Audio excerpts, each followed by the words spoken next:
फिलहाल निकल कर आ रही है। लेकिन आइए डीवीज लैब पर फोकस करते हैं। आज इस स्टॉक में स्ट्रेंथ दिख रही है। वैसे तो पूरे फार्मा स्पेस में एक्शन है, लेकिन इसमें खास एक्शन देखने को मिल रहा है।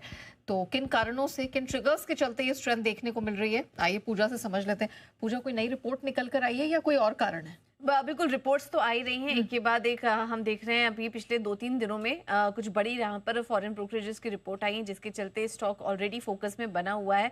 प्लस अगर हम देखें, ये जो CRDMO ये पूरा स्पेस है जिस पर की कंपनी का ज़्यादा बड़ा फोकस है, contract research development and manufacturing organisation, इस कंपनी में इस पूरे सेक्टर में कंपनी फोकस करती है।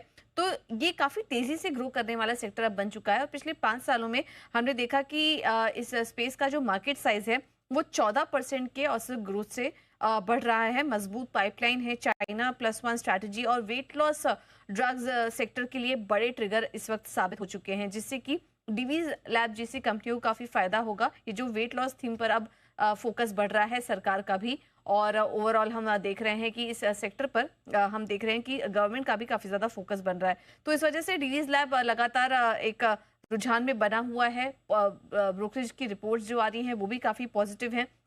जेपी मॉर्गन ने ओवरवेट की राय दी है, उसके साथ कवरेज शुरू की और अब लक्ष्य वो यहाँ से देख रहे हैं करीब 7,800 का। और उनका भी यही कहना है कि ऑर्गेनिकली कंपनी एक क्षमता विस्तार कर रही है। GLP-1 जो कि वेट लॉस और शुगर कंट्रोल करने के लिए काम आता है, उसमें भी एक रोबस्ट आउटलुक दिखाई दे रहा है।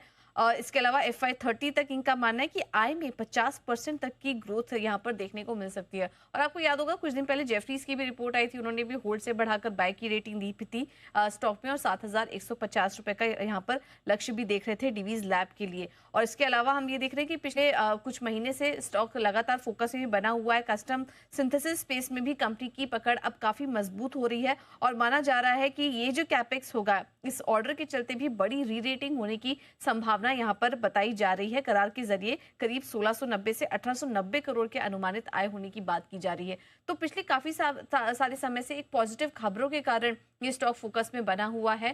ये पूरा स्पेस फोकस में बना हुआ है। इस वजह से हम देख रहे हैं कि डिवीज लैब आज एक्शन में दिख रहा है।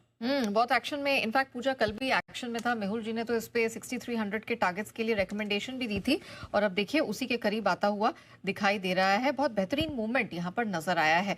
लेकिन कुणाल जी जरा बताएं, डिवीज लैब अगर किसी ने ले रखा है तो होल्ड करना चाहिए ना? अभी अगला संभावित टारगेट क्या देख रहे हैं आप?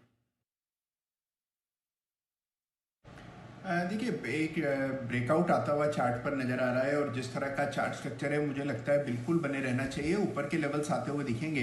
पहला जो कंजेशन नजर आता है चार्ट पर वो लगभग 6400 के आसपास है, तो 6400 तक मुझे नहीं लगता कि कोई मेजर रेजिस्टेंस है और ये लेवल पार हुआ तो फिर 6700 तक का रास्ता खुल जाएगा। तो जिनके पास पोजीशन है बिल्कुल बने रहने की राय है। स्टॉक में एक ब्रेकअवे गैप चार्ट पर देखने को मिला। ऑलराइट, चलिए, तो बड़ा ब्रेकआउट और बिल्कुल